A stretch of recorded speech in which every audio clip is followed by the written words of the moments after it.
তো hello guys, আমি welcome to AG defence update. তো তো অনেকদিন পর আবার ভিডিও দিচ্ছি। আমি বুঝতে পারছি যে ভিডিওতে একটু গ্যাপ পড়ে আছে, কিন্তু অ্যাকচুয়ালি এখন আমার একটু পড়াশোনার চাপটা একটু বেশি বেড়ে গেছে, এই জন্য একটু গ্যাপ পড়ছে। তো আমি চেষ্টা করছি ভিডিও দেওয়ার, কিন্তু আহ, যেহেতু পড়াশোনার চাপটা আছে এই জন্য একটু ভিডিওতে দিতে দিতে একটু একটু লেট হচ্ছে আর কি। তো যাই হোক, তো আজকে আমি যে আপডেটটা দেবো সেটা হচ্ছে ইন্ডিয়ার প্রথম প্রাইভেট রকেটের সম্বন্ধে। প্রাইভেট রকেট লঞ্চ মানে ইন্ডিয়ার প্রথম প্রথম প্রাইভেট স্পেস সেন্টার, যেটা কিনা রকেট লঞ্চ করলো করলো এতদিন। তো সেই রকেটের নাম হচ্ছে বিক্রম 1। এবং কোন স্পেস সেন্টার লঞ্চ করেছে? Skyroot Skyroot aerospace. এর আগেও স্কাইরুট এরোস্পেস কিন্তু ইন্ডিয়ার প্রথম প্রাইভেট স্পেস সেন্টার নয়।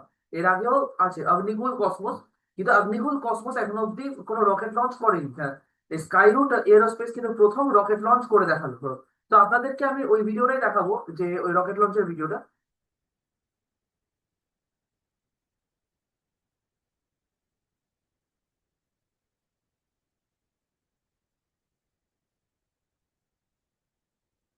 তো আপনারা নিশ্চয়ই স্ক্রিনে দেখতে পাচ্ছেন এই রকেটের লঞ্চের ভিডিওটা।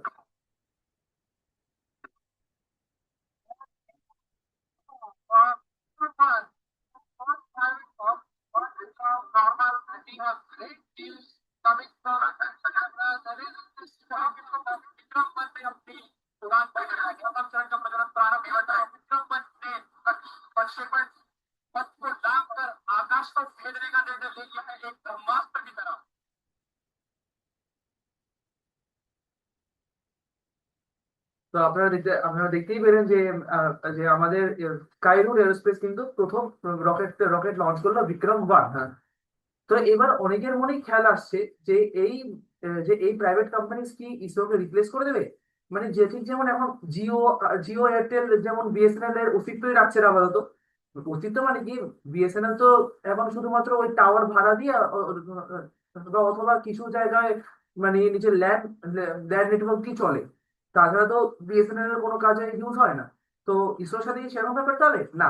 সেরকম ব্যাপারটা মোটেও হবে না। এই প্রাইভেট কোম্পানি গুলোকে বানানো হয়েছে এই কারণেই যাতে ইসরোর উপর থেকে কিছুটা প্রেশার কমানো যেতে পারে। এতদিন ইসরোই সমস্ত ইন্ডিয়া স্পেস প্রজেক্ট দেখে এসছে, সেটা ছোট হোক, মাঝারি হোক বা বড় হোক। এই প্রাইভেট কোম্পানিজ গুলো কি করবে? ছোট এবং মাঝারি প্রজেক্ট গুলো সামলাবে, এবং বড় প্রজেক্ট গুলো ইসরো সামলাবে। তো সেই বিষয়ে আমি একটু পরে আসছি।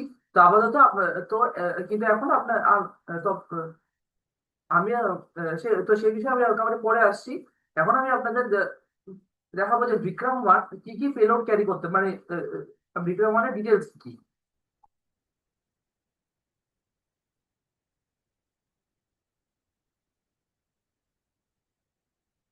হ্যাঁ, তো এই ধরে এলাম।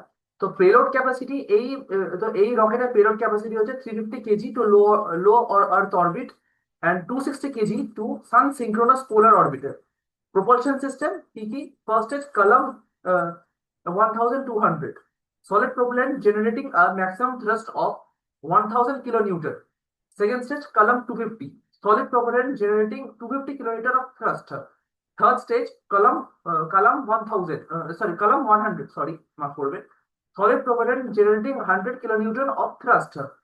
এবং ফোর্থ স্টেজ কি কি হচ্ছে Raman 1, liquid propellant system utilising 4 3D printed thruster using N2O4। N2O4 কি, ডাইনাইট্রোজেন টেট্রক্সাইড।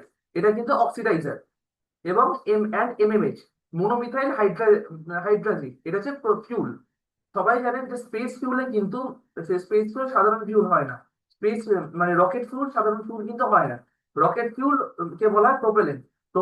এবং প্রোপেলেন্ট একা জ্বলতে পারবে না, তার সঙ্গে অক্সিডাইজার লাগবে। এই ডাইনাইট্রোজেন টেট্রাঅক্সাইড হচ্ছে অক্সিডাইজার। এবং এমএমএইচ মানে মোনোমিথাইল হাইড্রোজেন হচ্ছে তার তার প্রোপেলেন্ট। তো এই গেল হচ্ছে বিক্রম 1 এর স্পেসিফিকেশন। তো এবার আপনাদেরকে আমি যেটা বলছিলাম যে যে প্রাইভেট কোম্পানি কি ইসরোকে রিপ্লেস করবে কিনা। তো আমি তো প্রথমে বললাম যে রিপ্লেস করবে না। আহ, এব- এবং এবং আমি এটাও বলেছিলাম যে এগুলো কি কি কাজ করবে। তো আমি আপনাদের ওই স্ক্রিনে নিয়ে যাচ্ছি। হ্যাঁ, তো প্রাইভেট কোম্পানিগুলো এই কাজগুলো করবে: lower cost and on demand access access মানে কম খরচা এবং অন ডিমান্ড অ্যাক্সেস, মানে তাড়াতাড়ি যা করার করবে। প্রাইভেট কোম্পানি সবাই জানে, গভর্নমেন্ট কোম্পানি থেকে প্রাইভেট কোম্পানি বেশি বেশি আগে চলে। ISRO's core R and D focus, যেটা আমি বলেছিলাম যে ইসরো যে বড় বড় প্রজেক্ট গুলো যাতে ভালো মতো করতে পারে, তারই তার সাহায্যের জন্যই এই প্রাইভেট কোম্পানিজের সূচনা হয়েছে।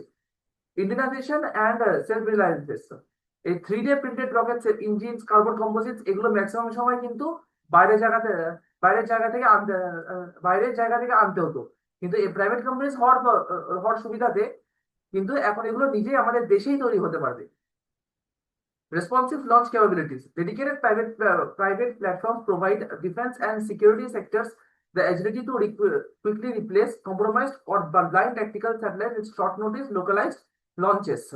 মানে যে স্যাটেলাইট গুলো সে ঠিকমতো কাজ করছে না বা খারাপ হয়ে গেছে, সেগুলোকে তাড়াতাড়ি ডিটেকশনের জন্য এই প্রাইভেট কোম্পানিজ গুলো কিন্তু কাজ করবে। তো আপনাদেরকে আমি এই ভিডিওতে বললাম যে প্রাইভেট কোম্পানিজের কাজ কি এবং কি কি করবে, এবং যে প্রথম রকেট, আশা করি আমাদের দেশ আরো উন্নতি করবে স্পেস রিসার্চে এবং আরো এগিয়ে নিয়ে যাবে। তো আজকের ভিডিও অবধি, কেমন লাগলো ভিডিওটা অবশ্যই কমেন্টসে জানাবেন। ভিডিওটা ভালো লাগলে একটা লাইক করে দেবেন এবং সাবস্ক্রাইব করে দেবেন। আমি দেখছি যে ভিউজ অনেক হচ্ছে কিন্তু সাবস্ক্রাইব সবাই করছে না, কেন করছেন না? এরকম এরকম প্লিজ সাবস্ক্রাইবটা করে দিন। তো আজকের ভিডিও এই অবধি। তো চলুন পরে ভিডিও দেখা হচ্ছে, ততক্ষণের জন্য নমস্কার, জয় হিন্দ অ্যান্ড গুড নাইট।